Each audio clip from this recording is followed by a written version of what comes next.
خوش آمدید listeners. Today I am going to start second episode of حرارت جان از قلم ایمن نعمان. اور سننے سے پہلے چینل کو سبسکرائب کرنا بالکل نہ بھولیں.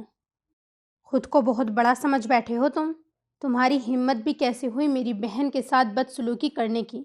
بولو حمزہ، جواب دو.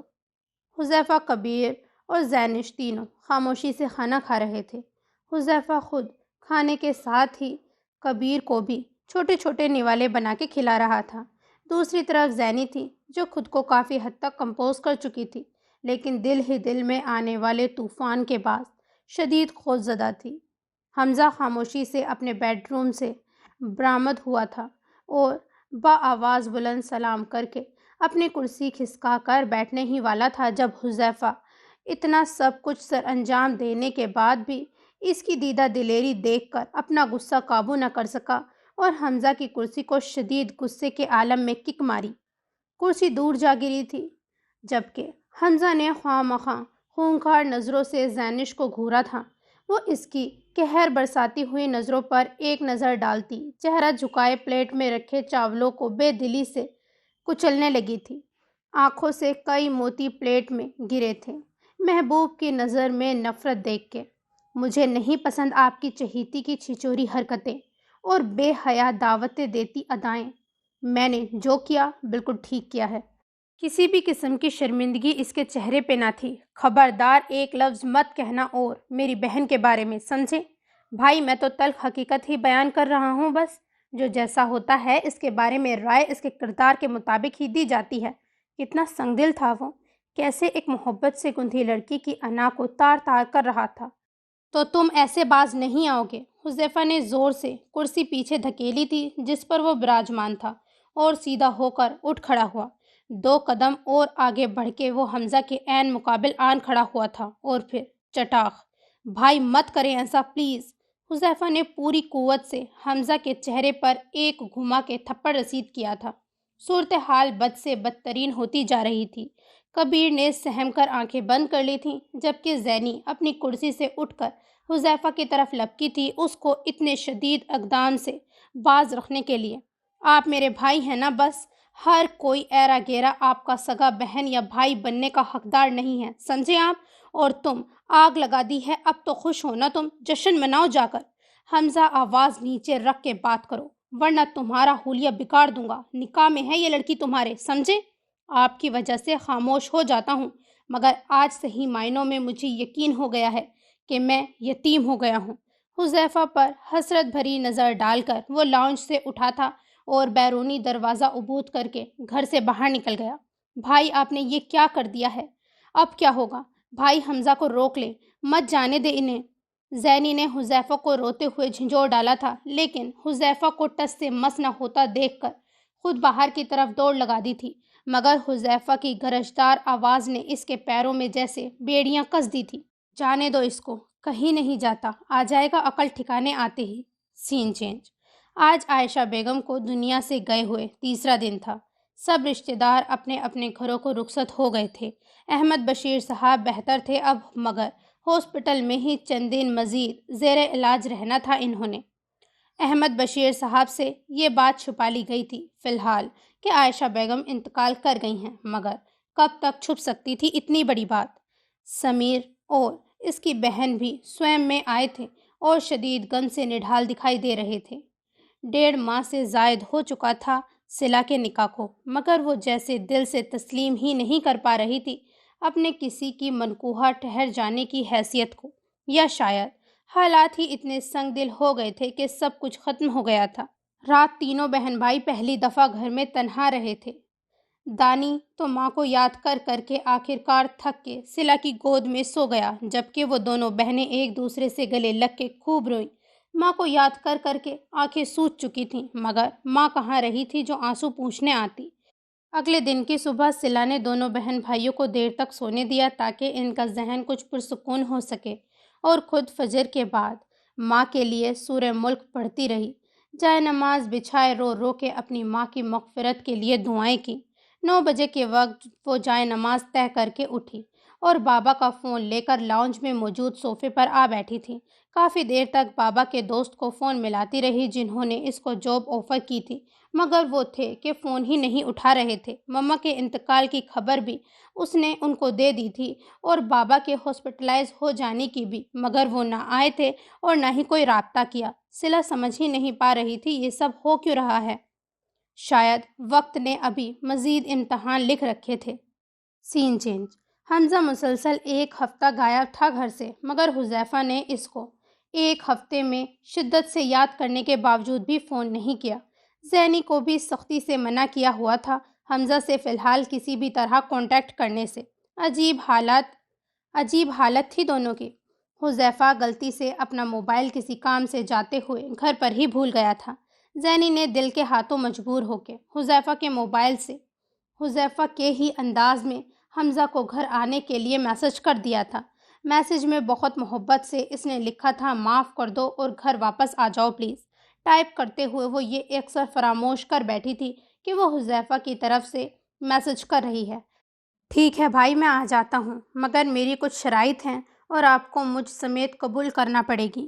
لمحے کے 1000ویں حصے میں میسج موصول ہوا تھا، منظور، بس آ جاؤ جلدی۔ اوکے، آتا ہوں 1 گھنٹے تک۔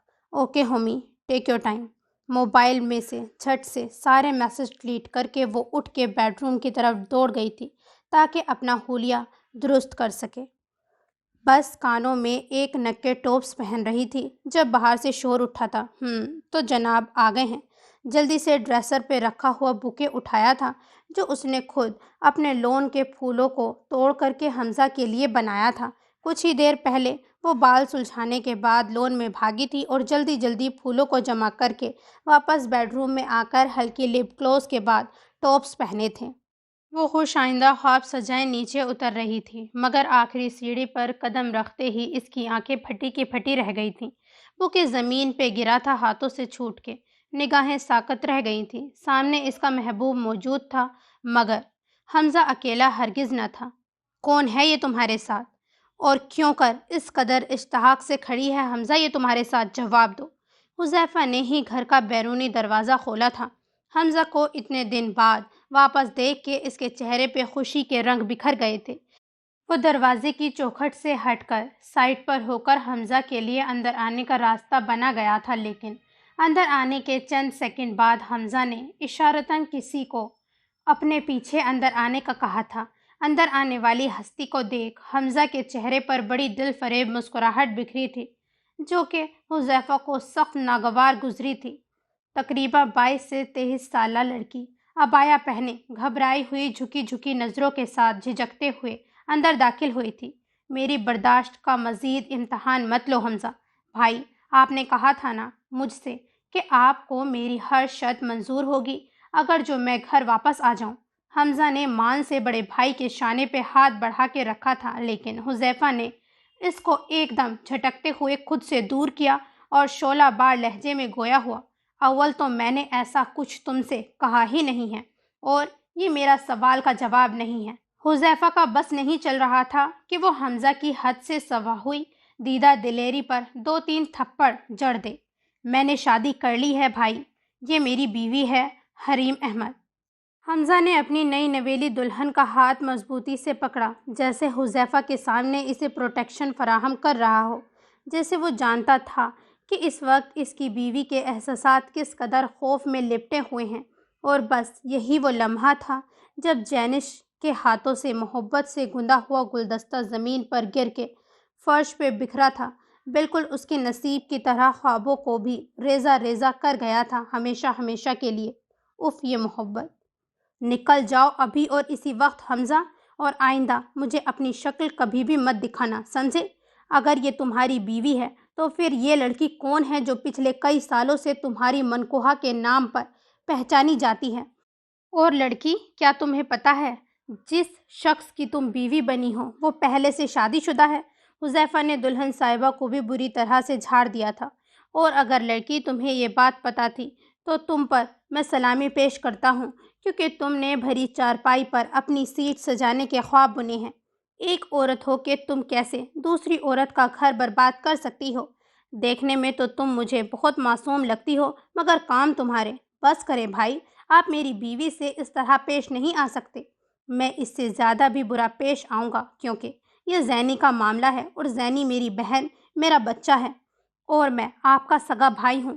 میری خوشی آپ کو عزیز ہونی چاہیے، نہ کہ غیروں کی۔ حمزہ نے ایک چپتی ہوئی نظر زینی پر ڈالی تھی۔ میری بیوی بے شک معصوم و باپردہ رہنے والی پاکیزہ لڑکی ہے۔ آل رائٹ، تو تم نے لڑکی انہی معصوم اداؤں سے میرے بھائی کو اپنے شیشے میں اتارا ہے نا؟ حذیفہ نے نفرت سے نقاب میں جھانکتی دو نین برساتی آنکھوں میں دیکھ کر نخوت سے کہا تھا، بس بھائی بہت ہو گیا، میں اپنی بیوی کے بارے میں اب مزید ایک الفاظ نہیں سنوں گا۔ میری بیوی بہت سادہ اور بے قصور ہے، جو بھی بات کرنی ہے مجھ سے کریں۔ خاموش ہو جاؤ حمزہ، میرا ہاتھ تم پر ایک دفعہ پھر سے اٹھ جائے گا۔ اٹھائے نا ہاتھ، کیوں نہیں اٹھا رہے ہیں آپ مجھ پہ ہاتھ؟ ایک دفعہ پہلے بھی مجھے اس لڑکی کی وجہ سے مار ہی چکے ہیں آپ، تو آج بھی ماریں، مار کر دیکھ لیں، ہو سکتا ہے زینی سمیت آپ کو بھی سکون مل جائے۔ کس سکون کی بات کر رہے ہو تم؟ بولو۔ میں کہتا ہوں میری بہن کو آزاد کرو، ابھی اور اسی وقت، نہیں تو میں… حذیفہ نے اپنے لاڈلے بھائی کا گریبان سختی سے مٹھیوں میں جکڑا تھا، جبکہ اس کے اس قدر غصے کو دیکھ کے حمزہ کے ساتھ کھڑی اس نئی نویلی دلہن تھر تھر کانپنے لگی تھی، جیسے قیامت سے پہلے کا منظر دیکھ لیا ہو۔ آنکھوں سے بھل بھل آنسو بہنے لگے تھے حریم کے۔ اور جس لڑکی کو تم بار بار اپنی اہلیہ ثابت کر رہے ہو نا، تو اس کے بارے میں کیا سوچا ہے؟ آزاد کرو اس معصوم اور اس نام نہاد بندھن سے۔ حذیفہ نے آنسو پیتی زینی کے سر پہ دست شفقت رکھا، جیسے کہہ رہا ہو کہ میں ہوں ابھی۔ صحیح کہا بھائی آپ نے، زینی میری بیوی ہے مگر حریم میری من چاہی بیوی ہے۔ امید ہے آپ کو بیوی اور محبوبہ میں فرق کا علم ضرور ہوگا۔ حمزہ کے لہجے کی طرح چہرے پر بھی کسی قسم کی شرمندگی کے تاثر موجود نہ تھے۔ دوسری طرف وہ تھی جس کی روح میں حمزہ بسا تھا، آج لیکن وہ تہہ دامن تھی۔ اتنا کچھ ہو جانے کے باوجود بھی زینی کی آنکھوں میں ایک آنسو تک نہ چھلکا تھا۔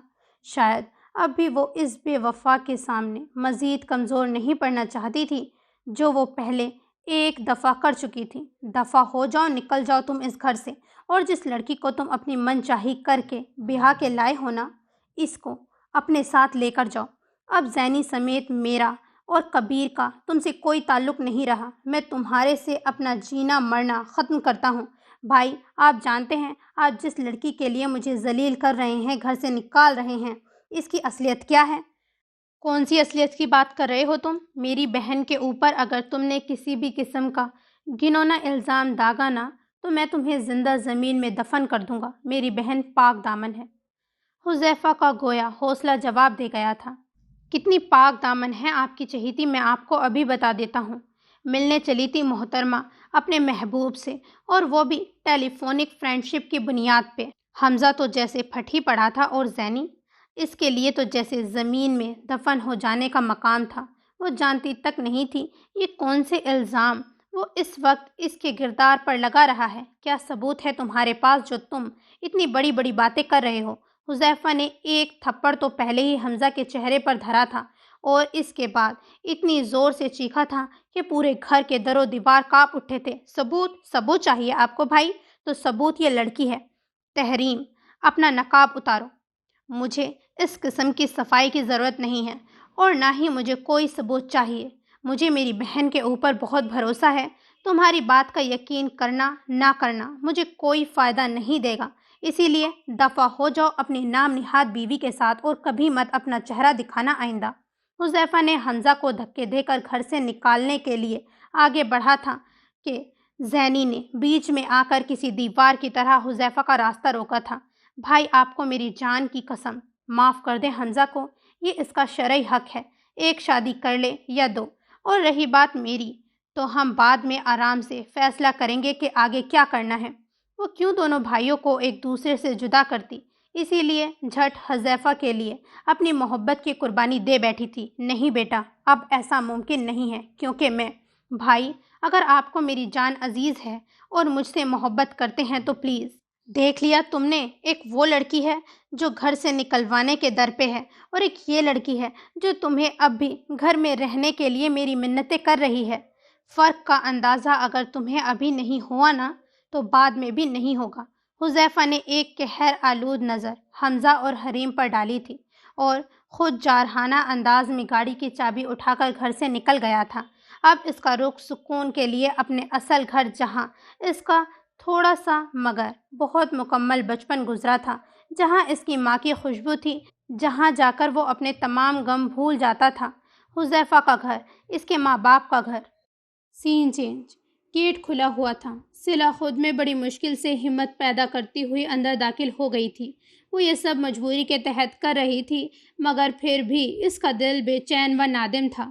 وہ وہاں موجود سنگل سیٹر صوفے پر ٹک گئی تھی اور ارد گرد کا جائزہ لینے لگی تھی۔ اس کا شک 100% درست نکلا۔ یہ اپارٹمنٹ کسی کے مکمل رہائش میں نہ تھا۔ وہ وحشت زدہ سی اٹھ کر کھڑی ہو گئی تھی۔ لمحے بھر میں اس کی چھٹی حس کسی انہونی کا پتہ دے رہی تھی۔ وہ اپارٹمنٹ کا دروازہ عبور کر کے باہر نکلنے کو تھی، لیکن ادھر وہ قدم دروازے سے باہر نکالتی جب نہ جانے کہاں سے وہ دروازے کے بیچوں بیچ دیوار بنا حائل ہو چکا۔ ارے بیبی، ابھی تو آئی ہو اور بغیر مجھے اپنا دیدار کا شرف بخشے کہاں چلی؟ مائی ڈیئر وائف، پلیز مجھ سے ایسی گفتگو نہ کریں تو پھر کس سے کروں جانے من؟ تم میری بیوی ہو نا؟ وہ مانی خیزی سے بولا تھا۔ میں آپ کی وائف نہیں، منکوہا ہوں۔ فی الحال بہتر ہے کہ آپ مجھے وہ تصویر جلد سے جلد دے دیں جن کا آپ نے فون پہ ذکر کیا تھا۔ میری کنسن کھلتی کلی، بھولی بیوی، میں قربان جاؤں تمہاری معصومیت پر۔ آپ کو سمجھ نہیں آ رہی ہے، مجھ سے دور رہیں اور مجھے وہ تصویریں۔ وہ اس کے ہاتھ اپنے شانوں سے جھٹکتی ہوئی کچھ اور بھی فاصلے پہ ہوئی تھی۔ اوہ ہاں، وہ تصویر تو تم خود ہی دیکھ لو، اور یہ بھی دیکھ لینا کہ جو لباس تم نے زیبتن کیا ہے اس میں کوئی کمی بیشی تو نہیں ہے، ورنہ بعد میں تمہیں شکوہ ہوگا جب سب کی نظروں سے گزریں گی وہ پکس۔ وہ برے طریقے سے الجھ گئی تھی۔ اس کے سامنے کبھی کسی نے اس طرح کی غلیظ لہجے میں اس سے بات جو نہ کی تھی۔ میں نے کہا نا، میں ابھی آپ کی وائف نہیں ہوں۔ نہ چاہتے ہوئے بھی اس کا لہجہ بھر آ گیا تھا۔ چلو مان لیا جانے من کہ تم میری منکوہا ہو۔ وہ اپنی سمجھ بوجھ کے مطابق ہی کہہ رہی تھی۔ تو کیا منکوہا کو بیوی بننے میں بہت بڑی مشکل کا سامنا کرنا پڑتا ہے؟ مجھے جانا ہے واپس، ابھی اور اسی وقت۔ تم جانا چاہتی ہو تو بے شک جاؤ، مگر تمہارے گھر پہنچنے سے پہلے تمہارے گھر کے دروازے پہ طلاق نامہ پہنچ چکا ہوگا۔ سمیر صفاقی سے کہتا زبردستی اس کو بازو سے تھام کے اندر واپس لاؤنج میں لے آیا تھا۔ ہوشیاری سے اپارٹمنٹ کا دروازہ پوٹ کی نوک سے بند کرنا نہیں بھولا تھا۔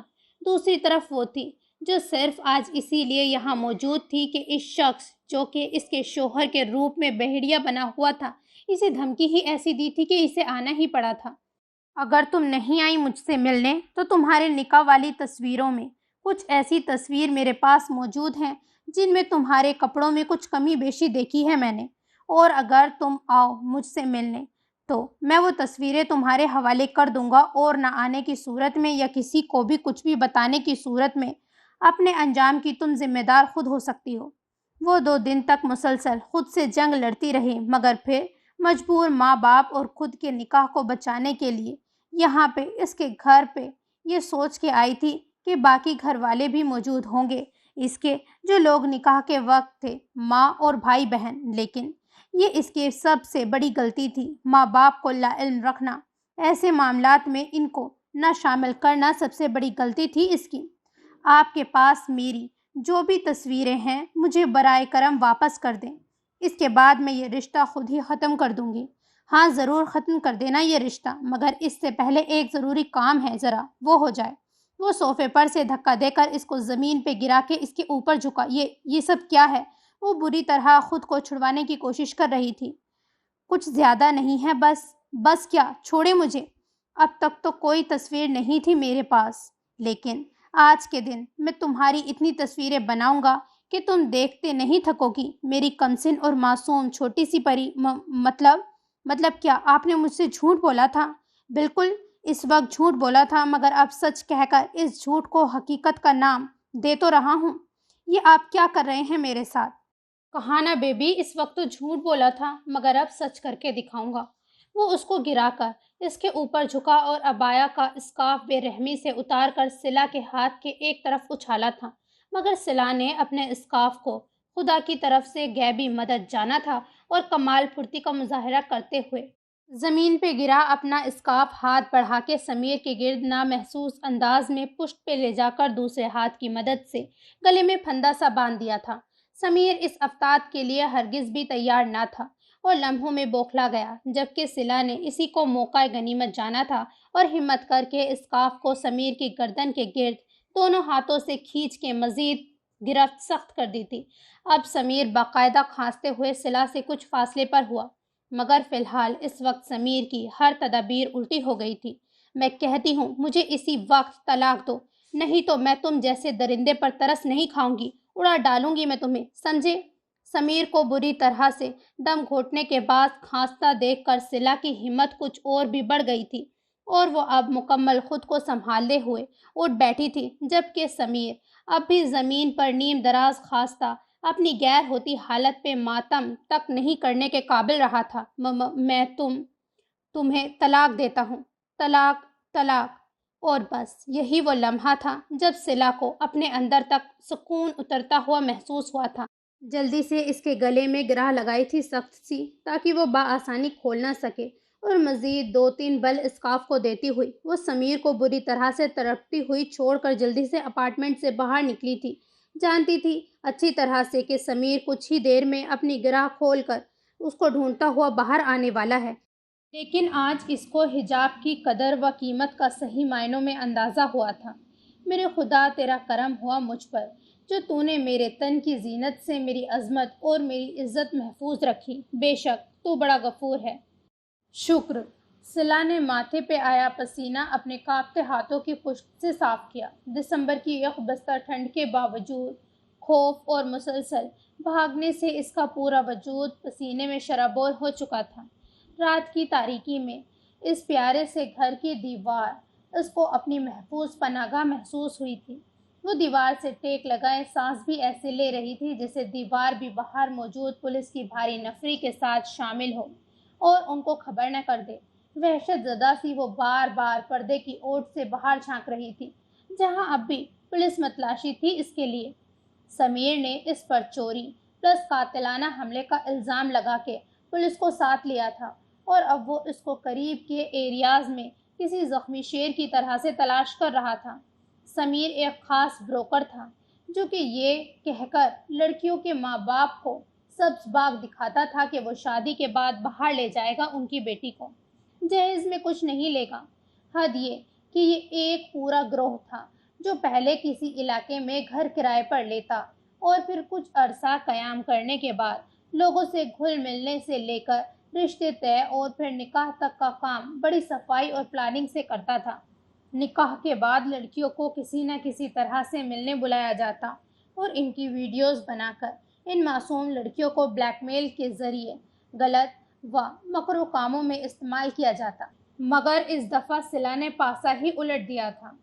خدا را اپنی بچیوں کو باہر کے رشتے کی بنیاد پر نہ بیاہ دیں جب تک کہ مکمل ہر طرح سے انویسٹیگیشن نہ کر لیں۔ چند لمحوں بعد اس کو گھر میں ایک آہٹ سی محسوس ہوئی تھی، جیسے کوئی دروازہ کھول کر لاؤنج کے اندر داخل ہوا ہو۔ سر اس میں ہو کہ اس نے ڈرتے ڈرتے ادھر ادھر نظر دوڑائی۔ کچھ ہی فاصلے پر لیمپ جلتا ہوا نظر آیا تھا۔ اس نے ایک گہرا سانس لیا اور جھپٹنے کے انداز میں لیمپ اٹھا لیا۔ صلہ ایک ہاتھ میں لیمپ مضبوطی سے پکڑے مکمل طور پر الرٹ ہو چکی تھی آنے والے پہ حملہ کرنے کی غرض سے۔ اگر تم مجھے نقصان پہنچانا چاہتی ہو اس لیمپ سے یا میرے سر کو زخمی کرنے کا سوچ رہی ہو تو یہ ناممکن ہے۔ حذیفہ کی اس کی طرف پشت تھی، وہ اپنا ہاتھ سے گرا ہوا موبائل اٹھانے کو زمین پر جھکا تھا جب اس کو موبائل کی اسکرین سے لیمپ کی مدھم روشنی کے باعث صنف نازک کا عکس دکھائی دیا تھا۔ وہ لمحوں میں سیدھا ہوا تھا اور اس کو دیوار کے ساتھ لگا کے جیسے صلہ کے لیے فرار کے تمام راستے بند کر ڈالے ہوں۔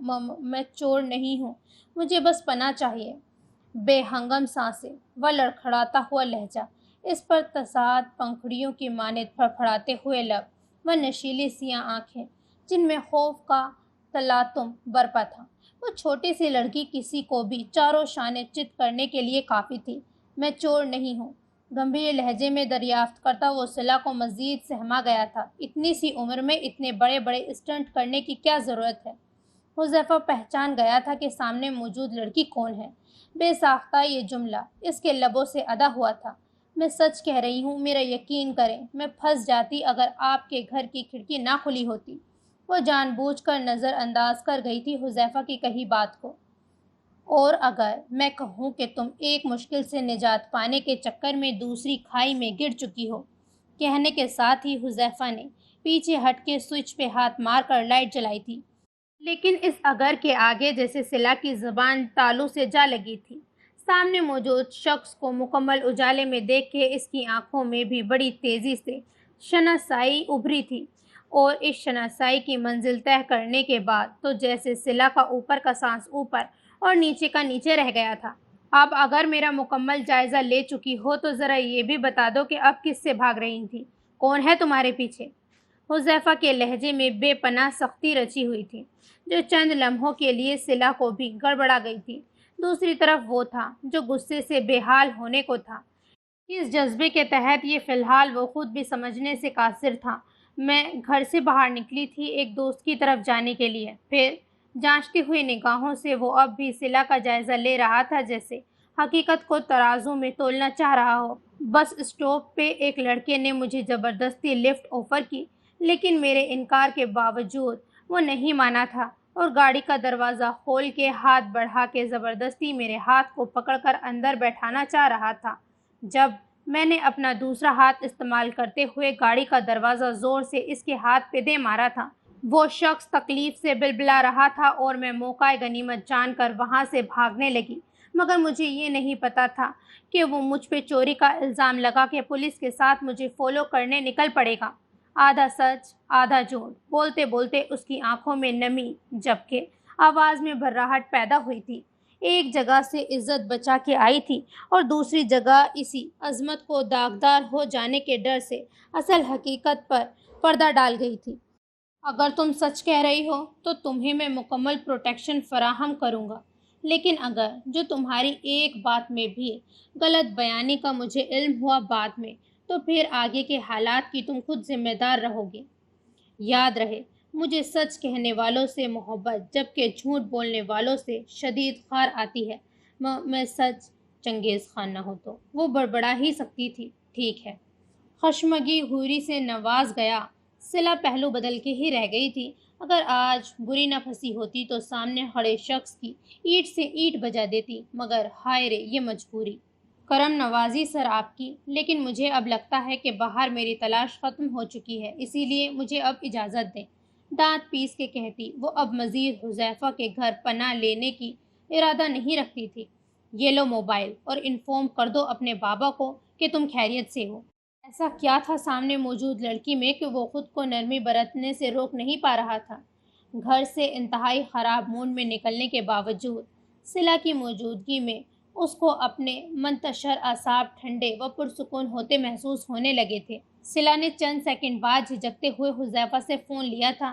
نگاہیں ہنوز جھکی ہوئی تھیں۔ بڑی مشکل سے اس نے اپنے باپ کو سمجھایا تھا کہ وہ حالات خراب ہونے کے بعد اپنی دوست کے گھر پر ہی ہے، کچھ دیر تک پہنچنے کی عین کوشش کرے گی، لیکن شاید وہ نہ سمجھ تھی، نہیں جان سکی تھی کہ اس کا باپ اپنی جان سے پیاری بیٹی کے لہجے کی نمی اور لڑکھڑاہٹ سے ان کہیں بھی سمجھنے کا ہنر رکھتا ہے۔ صلہ نے اپنے تئیں احمد بشیر صاحب کو مطمئن کرنے کی پوری کوشش کر کے خدا حافظ کہہ کے فون واپس حذیفہ کی طرف بڑھا دیا تھا، جو ایک ٹک سینے پہ بازو لپیٹے اسی کو دیکھ رہا تھا۔ صلہ باپ کی بگڑی حالت کے پیش نظر ایسی کوئی بات ان کے سامنے نہیں کر سکتی تھی جن سے ان کی صحت گڑبڑ کر جاتی۔ بہت تکلیف سے دوچار ہوئی تھی وہ باپ سے غلط بیانی کرتے ہوئے۔ واقعی ایک جھوٹ پہ پردہ ڈالنے کے لیے انسان کو کئی جھوٹ کا سہارا لینا پڑتا ہے۔ سمیر سے نکاح اور پھر طلاق کی بات بھی اس نے دانشتہ حذیفہ سے منفی رکھی تھی کہ کہیں وہ اس کو غلط سمجھ کے سمیر کے حوالے ہی نہ کر ڈالے۔ بلا شبہ عورت کی حیا اس کی نگاہوں میں ہوتی ہے۔ حذیفہ کو یہ فلسفہ صلہ کے اوپر ایک دم سے فٹ ہوتا ہوا لگا تھا۔ وہ اپنی ہی سوچوں میں گم تھی تو دوسری طرف حذیفہ اپنی سوچوں میں مگن اڑان بھر رہا تھا۔ صلہ کا تو پتہ نہیں، مگر حذیفہ سوچوں کے وسیع گرداب میں الجھنے کے بجائے بہت تیزی سے ایک نتیجے پر جا پہنچا تھا۔ بس اب بڑے تحمل سے آگے کے معاملات طے کرنے تھے اس ضدی لڑکی سے۔ تم مجھ سے شادی کر لو۔ حذیفہ کو اپنی آواز کا بوجھل پن بڑی شدت سے محسوس ہوا، جبکہ صلہ کا جھکا ہوا سر اور گھنی پلکیں ایک دم سے اٹھی تھی۔ اوہ ہیلو سر جی، کہیں آپ نشے وشے کے تو عادی نہیں ہیں؟ جانتے بھی ہیں کہ آپ کیا اناپ شناپ کہتے چلے جا رہے ہیں؟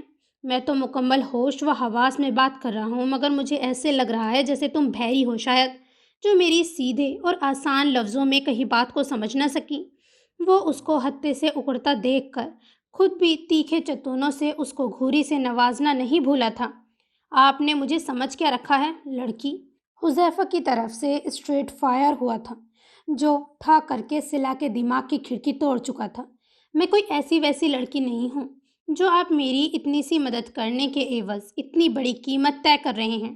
تم نے غلط اندازہ لگایا ہے، میں قیمت نہیں، پرپوزل پیش کر رہا ہوں۔ یہ چلو آسان لفظوں میں سمجھا دوں، ایک طریقے سے کانٹریکٹ میرج۔ اور میں نے کب کہا ہے ایسی ویسی لڑکی ہو تم؟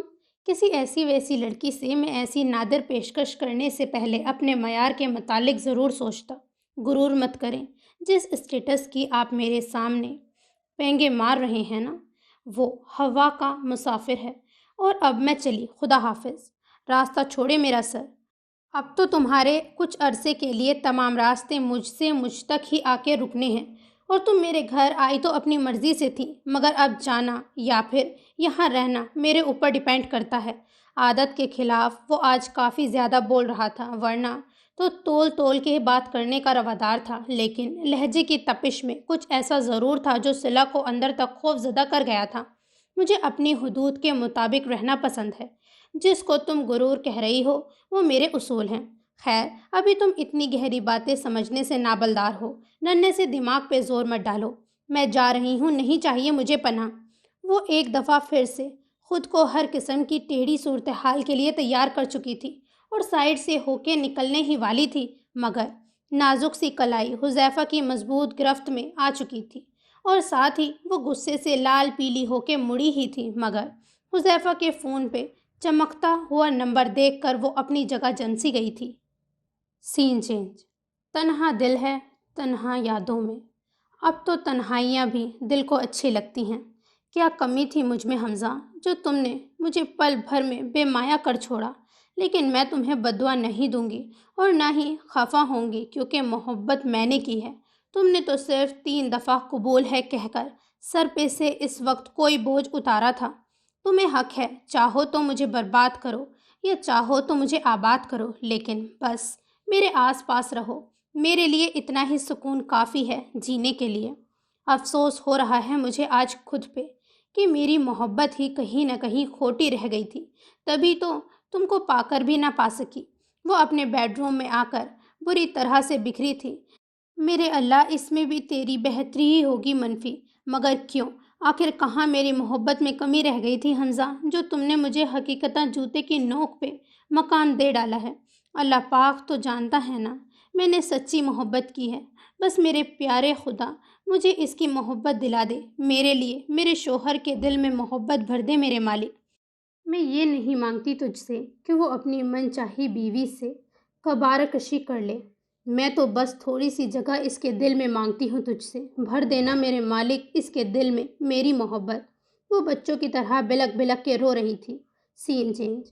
میرے بابا کی طبیعت ایک دفعہ پھر سے بگڑ گئی ہے، مجھے جانا ہوگا، جلدی سے جلد وہاں پہنچنا ہوگا۔ وہ خود سے مخاطب تھی، مگر حذیفہ اس کی پیلی پڑتی رنگت اور غیر ہوتی حالت کے بعد صورتحال کی سنگینی کا کچھ پہلے ہی اندازہ لگا چکا تھا، مگر اب صلہ کے تاثرات نے جیسے اس کے شک کو یقین کا بدترین نام دے دیا تھا۔ حذیفہ تیزی سے گاڑی کی چابی اور اپنا موبائل لیے گھر کے بیرونی دروازے کی طرف بڑھ رہا تھا، مگر صلہ کو اپنی جگہ منجمد دیکھ کے وہ ایک دفعہ پھر سے واپس اس کی طرف پلٹ آیا تھا۔ صلہ کی سرد کلائی کو بغیر کسی ہچکچاہٹ کے اس کی اجازت لیے بنا اپنے مضبوط ہاتھ میں قید کرتا وہ بغیر رکے گھر کا بیرونی دروازہ عبور کرتا چلا گیا تھا، اور صلہ وہ تو جیسے برف کی مانند سرد پڑ چکی تھی، حذیفہ کو خود کا ہاتھ تھام کے ساتھ لے جانے تک کا احساس محسوس نہ کر سکی تھی۔ سین چینج۔ حمزہ، یہ سب کیا ہے؟ حمزہ، کیا باہر موجود لڑکی بھی تمہاری اہلیہ کے درجے پہ فائز ہے پہلے سے؟ حریم تو جیسے حمزہ کے بیڈ روم میں قدم رکھنے کے بعد اپنا حوصلہ ہی کھو بیٹھی تھی۔ صورتحال کو سمجھنے کی کوشش میں اب اس کا سر درد سے دکھ رہا تھا۔ حریم، مجھے یہ بات سمجھ میں نہیں آ رہی ہے کہ تم اس طرح سے کیوں بیہیو کر رہی ہو جیسے تمہیں کچھ پتہ ہی نہ ہو۔ حمزہ کو اچنبھا ہوا تھا، وہ حریم سے ایسی باتوں کی توقع ہرگز بھی نہیں رکھتا تھا۔ وہ تو یہ جانتا تھا کہ حریم سب حقیقت سے واقفیت رکھتی ہے۔ مجھے اتنا علم ضرور تھا کہ آپ کا نکاح ہوا تھا جو کچھ عرصے بعد ختم ہو گیا، مگر یہ سب کیا ہے؟ پلیز حمزہ، مجھے ساری صورتحال سے آگاہی فراہم کر دیں۔ یہ سب کیا ہو رہا ہے میرے ساتھ؟ میں ہرگز بھی غاضب نہیں کہلانا چاہتی ہوں۔ میں خود بھی نہیں جانتا ہوں حریم تمہارے اور میرے ساتھ کیا ہوا ہے۔ میں بس اتنا جانتا ہوں کہ تمہارے ان سب سوالوں کا جواب تمہاری آپی کے پاس موجود ہے۔ وہ گمبھیر لہجے میں کہتا ہوا اس کو شانوں سے تھام کر خود کچھ پرسکون کرنے کی غرض سے کرسی گھسیٹتا ہوا حریم کو بیٹھانا چاہ رہا تھا، مگر حریم تو جیسے کچھ سننے کے لیے راضی ہی نہ تھی۔ غصے سے بے قابو ہو کر اس نے دونوں ہاتھوں کو بے دردی سے جھٹکا تھا۔ دور، ایک دم دور۔ دھوکہ دیا ہے آپ نے مجھے بھی اور ساتھ ساتھ اپنی پہلی بیوی کو بھی۔ حریم میری بات سمجھو تو صحیح۔ وہ اب بھی الجھے لہجے میں گویا ہوا تھا۔ دھوکہ حریم کے ساتھ ہوا تھا یا پھر اس کے خود کے ساتھ؟ ادھر آؤ، مجھے بھی تو کچھ سمجھنے کی کوشش کرو یار۔ حمزہ نے ایک دفعہ پھر سے اس کا بازو تھامنا چاہا تھا، لیکن وہ تو ایسے پیچھے ہٹی تھی جیسے کسی سانپ نے ڈنک مارنا چاہا ہو اسے۔ خبردار، ہاتھ مت لگائیے مجھے۔ میرے قریب آنے کی کوشش کی تو خود کو ختم کر دوں گی۔ میں کسی کی آہوں اور سسکیوں کی بازگشت سننے کے باوجود بھی اپنی زندگی میں خوش رہوں، یہی چاہتے ہیں نا آپ؟ یہ آپ نے سوچ بھی کیسے لیا؟ آپ ایسی توقع مجھ سے کیسے کر سکتے ہیں؟ ناممکن۔ اسلام میں 4 شادی کی اجازت ہے۔ حمزہ کے منہ سے بے اختیار پھسلا تھا، لیکن پھر خسیا کر خود ہی زبان دانتوں تلے دبا گیا تھا۔ پہلے 2 بیویاں تو سنبھال لیں، پھر خوشی سے دوسری اور تیسری کیا 5ویں اور 6ٹھی بھی کر لیجیے گا۔ یہ کہہ کر وہ رکی نہیں تھی اور تنفر سے ڈریسنگ روم کے اندر جا کر دروازہ دھڑام سے بند کر کے خود کو بھی اندر ہی جامد کر لیا تھا، اور وہ تو جیسے اپنی جگہ ساکت ہی رہ گیا تھا۔ 3 چینج۔ اور پھر وہی ہوا تھا جس کا ڈر تھا۔ صلہ کے والد صاحب بشیر احمد تیسرے ہارٹ اٹیک کے باعث خالق حقیقی سے جا ملے تھے۔ صلہ کے پاس اب بس 2 ہی رشتے بچے تھے، جفا اور دانی۔ حذیفہ نے ہی کفن دفن کے تمام انتظامات سر انجام دیے تھے۔ صبح نماز فجر کے بعد بشیر احمد صاحب کو سپرد خاک کر دیا گیا تھا۔ صلہ اور جفا کی ایسی حالت ہی نہیں تھی کہ ان سے کسی بھی رشتہ دار کی بابت دریافت کیا جاتا۔ دانی سے حذیفہ نے بارہا پوچھا تھا کہ کسی رشتہ دار کا ایڈریس، فون نمبر ہے تو بتا دو، مگر وہ معصوم تو خود ماں کے بعد اب باپ کی بھی دنیا سے چلے جانے کے بعد گمسم و غم سے نڈھال تھا۔ صلہ کے گھر جا کر اس نے آس پڑوس میں 2-1 گھروں سے بھی کسی خاص رشتہ دار کی بابت جانکاری حاصل کرنا چاہی، مگر ہر کوشش ناکام ہی رہی، بلکہ محلے والوں نے تو جیسے نگاہیں ہی پھیر لی تھی کہ کہیں کفن دفن میں حصہ ہی نہ ڈالنا پڑ جائے۔ وقت نے حالات کچھ ایسے پیدا کر ڈالے تھے کہ حذیفہ کے پاس دوسرا کوئی آپشن ہی نہ تھا، اور میت کی تدفین میں دیر لگانا اس کو قطعی بھی منظور نہ تھا۔ وہ ان تینوں بہن بھائیوں کو زبردستی اپنے ساتھ لے کر آ گیا تھا اسی گھر میں، جہاں صلہ کی کل رات اس سے انجانے میں ہی صحیح مگر دوسری ملاقات ہو چکی تھی۔ نہ جانے کیوں صلہ کو سامنے موجود شخص اپنا محافظ لگا تھا۔ جو آپ کا غم میں شریک دار ہو، وہ کبھی آپ کو تنہا و بے آسرا نہیں چھوڑ سکتا۔ حذیفہ کے چند ایک قریبی دوست ہی نماز جنازہ میں شریک ہوئے تھے، اور صرف وہ 4 اور 5ویں تنہائی۔ یہ کیسے میت کا گھر تھا جہاں ایسے کڑے وقت میں ایک شفیق کاندھا میں سر نہیں تھا جس پر سر رکھ کے رو لیا جاتا، جی بھر کے آنسو بہا لیے جاتے۔